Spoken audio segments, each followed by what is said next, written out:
The desert sun beat down mercilessly on the compound walls as Commander James Blackwood stood in the briefing room, his jaw tight with frustration. The mission parameters were spread across the table in front of him, satellite images showing a terrorist stronghold nestled in the mountains of northern Afghanistan. Intelligence suggested that 3 American journalists were being held there, and time was running out. The problem was not the mission itself. Blackwood had led dozens of rescue operations in his 15-year career with the Navy SEALs. The problem was standing right in front of him, wearing the same tactical gear as his team but somehow looking completely out of place in his eyes. Before we dive in, tell us, where in the world are you watching from? If you enjoy stories like this, make sure to hit that subscribe button, because tomorrow's episode is truly mind-blowing. Let's get started. Sergeant Maya Richardson was 5 feet 6 inches tall with sharp green eyes and dark hair pulled back in a tight bun. She was a Marine Corps sniper, one of the best according to her file, with over 40 confirmed kills in various operations across the Middle East. But Blackwood did not see her credentials. He saw a liability, someone who would slow down his team, someone who did not belong in the most dangerous special operations unit in the military. The briefing room was packed with 12 of his best SEALs, men he had trained with, bled with, men whose lives depended on split-second decisions and absolute trust. And now some general sitting in an air-conditioned office thousands of miles away had decided to attach a female sniper to their team for this mission. It was not personal, Blackwood told himself. It was about capability, about the physical demands of what they were about to do. Maya stood quietly near the back of the room, her rifle case beside her, watching the commander with an expression that revealed nothing. She had been through this before, the skeptical looks, the whispered doubts, the assumption that she was there to fill some diversity quota rather than because she had earned her place. She had stopped trying to prove herself with words years ago. Actions were the only language that mattered in this world. Blackwood cleared his throat and addressed the room. His voice was rough, hardened by years of shouting orders over gunfire and explosions. "The mission is straightforward," he said. "We insert at 0200 hours 15 clicks from the target. We hike in, breach the compound, extract the hostages, and get out before sunrise. The terrain is brutal. Rocky mountains with steep climbs and narrow passes. We will be carrying full combat loads, around 80 pounds of gear each. The enemy has approximately 30 fighters heavily armed, and they know we are coming eventually. They always do." He paused and glanced at Maya. "Command has attached Sergeant Richardson to our team as Overwatch," he continued, his tone carefully neutral, but his eyes betraying his doubt. "She will take up a position on the ridge overlooking the compound and provide sniper support during the extraction." His SEALs exchanged looks. Some seemed curious, others clearly skeptical. One of them, a stocky operator named Kevin Murphy, spoke up. "With respect, Commander, that ridge position is a 3-hour climb with full gear. Are we sure about this addition?" Blackwood did not answer immediately. He wanted to say no, wanted to argue with the decision, but orders were orders. Maya stepped forward before he could respond. Her voice was calm and steady. "I have climbed worse in less time," she said simply. "I will keep up and I will do my job. You focus on yours." The room went quiet. Murphy raised an eyebrow but said nothing more. Blackwood studied her for a long moment, then nodded curtly. "We leave in 6 hours," he said. "Get some rest and check your equipment. Dismissed." The SEALs filed out, talking among themselves in low voices. Maya picked up her rifle case and headed for the armory, aware of their eyes on her back. 6 hours later, under the cover of darkness, 2 Black Hawk helicopters lifted off from the forward operating base and cut through the night sky toward the mountains. Maya sat quietly among the SEALs, her rifle secured between her knees, her eyes closed as she ran through the mission parameters in her mind. She had studied the satellite images for hours, memorizing every detail of the compound layout, calculating distances and angles, identifying potential threats and escape routes. This was what she did, what she had trained her entire adult life to do. The helicopters landed in a dusty valley 15 kilometers from the target, their rotors kicking up clouds of sand that glowed ghostly white in the night vision goggles everyone wore. The moment the skids touched ground, the SEALs poured out in perfect formation, weapons up, scanning for threats. Maya followed, moving with practiced efficiency, her gear properly distributed, her movements economical. Blackwood watched her from the corner of his eye as they began the long trek into the mountains. She kept pace without complaint, her breathing steady even as the terrain grew steeper and more treacherous. 3 hours later, they reached the base of the ridge where Maya would take up her overwatch position. The climb ahead was brutal, a near vertical ascent over loose rock and narrow ledges. Blackwood pulled her aside, his voice low. "You have 90 minutes to get into position before we begin our approach," he said. "If you cannot make it, radio down and we will adjust the plan." Maya looked up at the ridge, then back at him. "I will be in position with time to spare," she replied. Blackwood wanted to argue, but something in her eyes stopped him. There was no bravado there, no false confidence, just calm certainty. He nodded and turned to brief his team. Maya began her climb alone, the weight of her gear pressing down on her shoulders, her fingers finding purchase on rocks and ledges that seemed too small to hold her weight. The night was cold at this altitude, her breath coming out in white puffs, but she pushed forward methodically, testing each handhold before committing her weight, always thinking 3 moves ahead. Her rifle case was strapped diagonally across her back, its weight familiar and almost comforting. 40 minutes later, she pulled herself onto the ridge and immediately moved to set up her position. She was not just on time, she was early. From this vantage point, she had a perfect view of the compound below. It was a cluster of 3 buildings surrounded by high walls, guard towers at each corner, armed sentries visible even in the darkness. She assembled her rifle with practiced speed, a custom-built weapon that she knew as well as her own heartbeat, and settled into position behind a natural rock formation that provided both cover and an unobstructed firing line. Through her scope, she began cataloging targets and distances. 2 guards on the north tower, one smoking a cigarette, the other scanning the perimeter with binoculars. Another 3 patrolling the courtyard. The main building showed lights in 2 windows on the 2nd floor. That was where the hostages were likely being held. She keyed her radio, her voice barely above a whisper. "Overwatch in position," she reported. "I have eyes on target." Blackwood's voice crackled back, surprise evident despite the static. "Copy that, Overwatch. Stand by." Down below, the 12 SEALs were moving into position, splitting into 3 teams as planned. Alpha Team would breach the main gate, Bravo would scale the east wall, and Charlie would provide rear security and handle extraction. Blackwood led Alpha Team, Murphy commanded Bravo, and a quiet Texan named Jake Foster headed Charlie. At exactly 5:33 a.m., the operation began. Alpha Team approached the gate using the early morning darkness as cover, their movements silent and coordinated.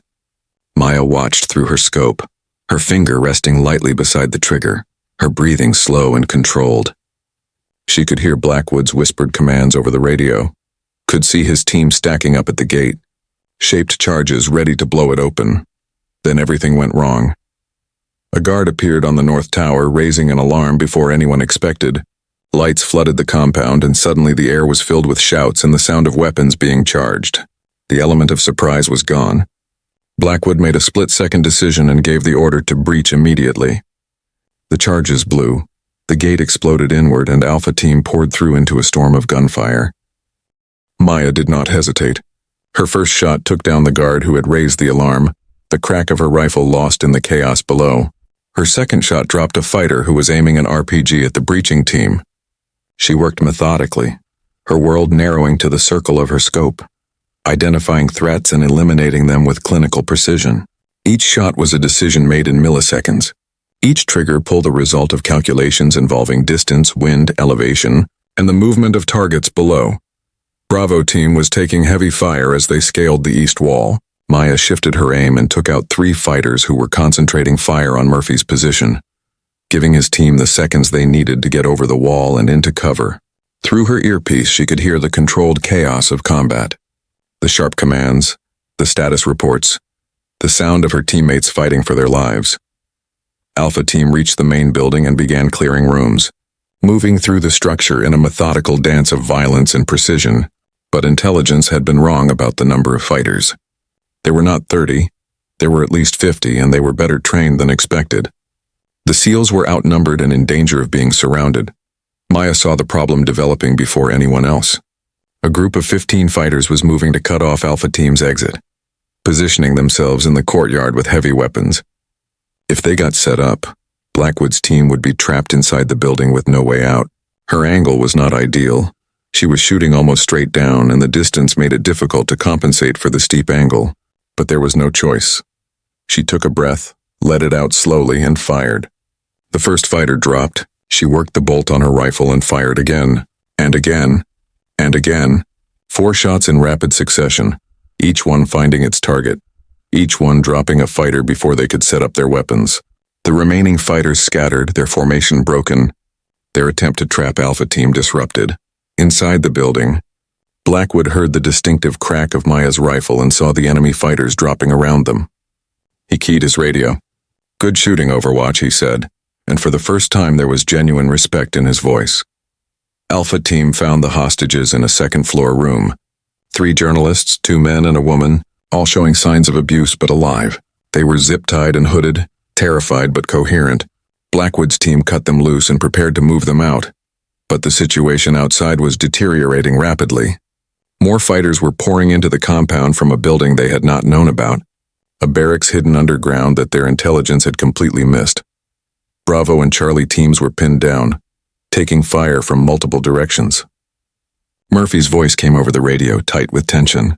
"We need support on the east wall. We are getting hammered here." Maya shifted her position slightly, her shoulder aching from the recoil of her rifle, and began systematically clearing the fighters threatening Bravo Team. Each shot had to count now.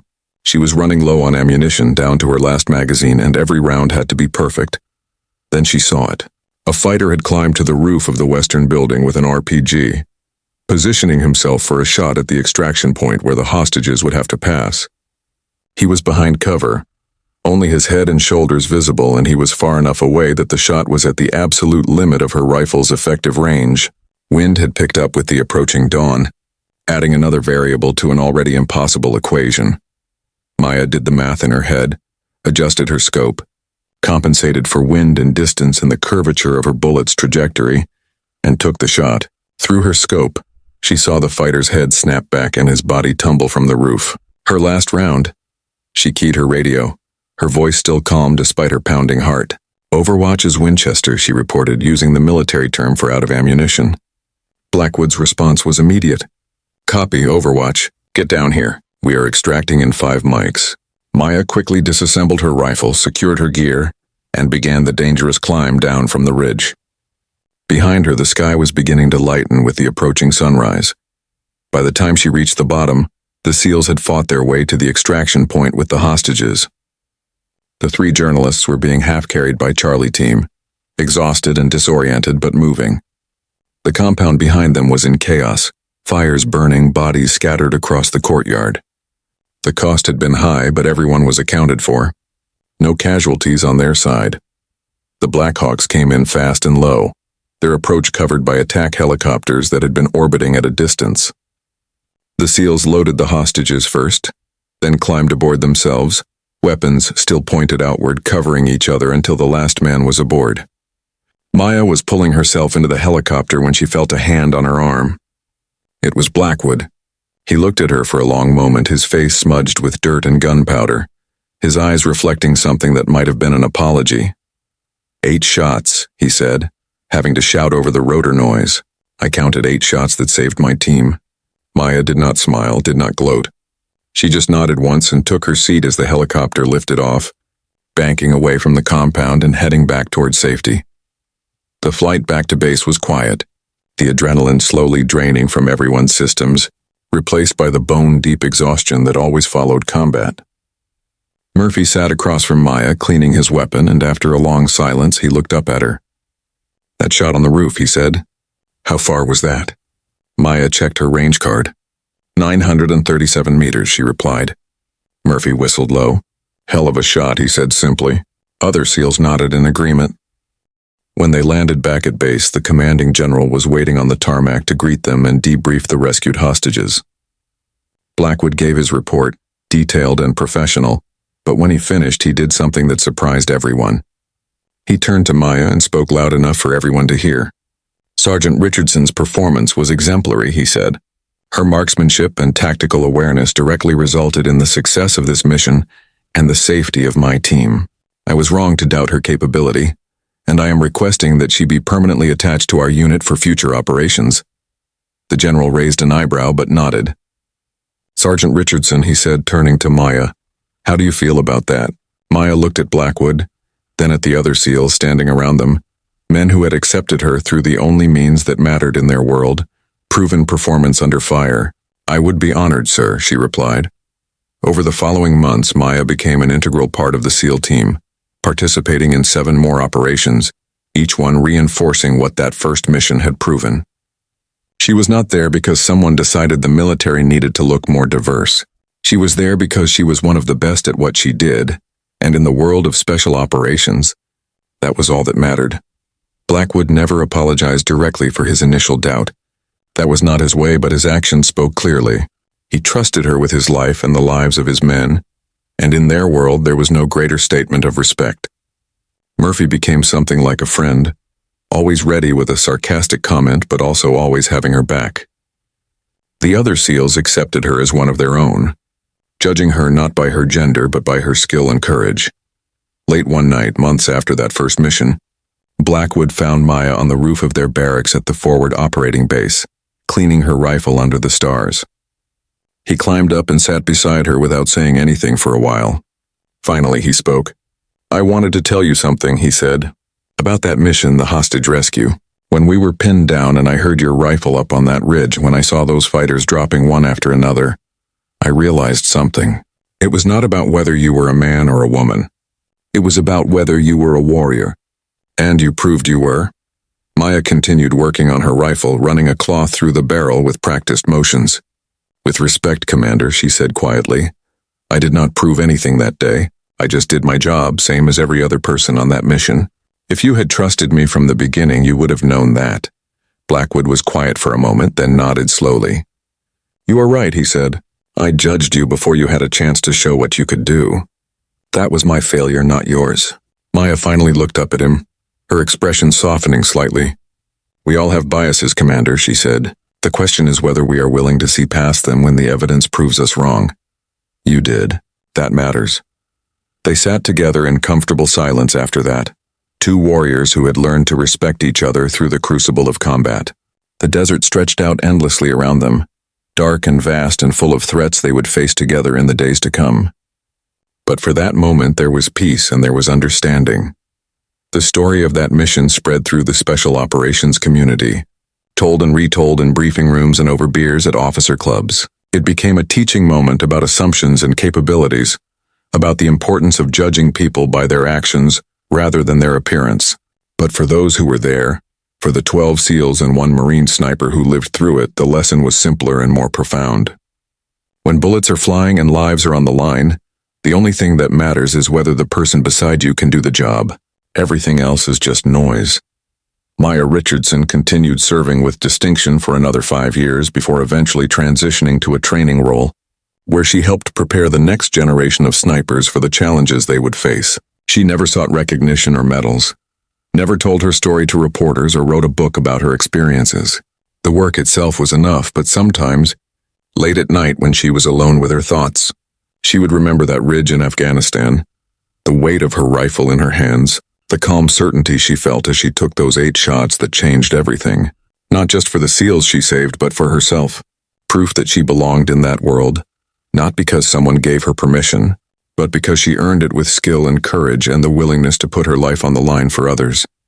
And somewhere in that memory was the knowledge that she had helped change something bigger than herself, had opened a door for the women who would come after her, who would face their own doubts and their own battles to prove they belonged.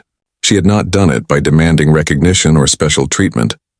She had done it the only way that mattered in the world of warriors, by being so good at her job that nobody could deny her place among them. That was the real story. Not about 8 shots or 12 SEALs or 1 dramatic rescue mission. It was about respect earned through excellence, about breaking barriers not with words but with actions, about proving that courage and skill have no gender. And in the end, that was a story worth telling, a lesson worth remembering, and a legacy worth leaving behind.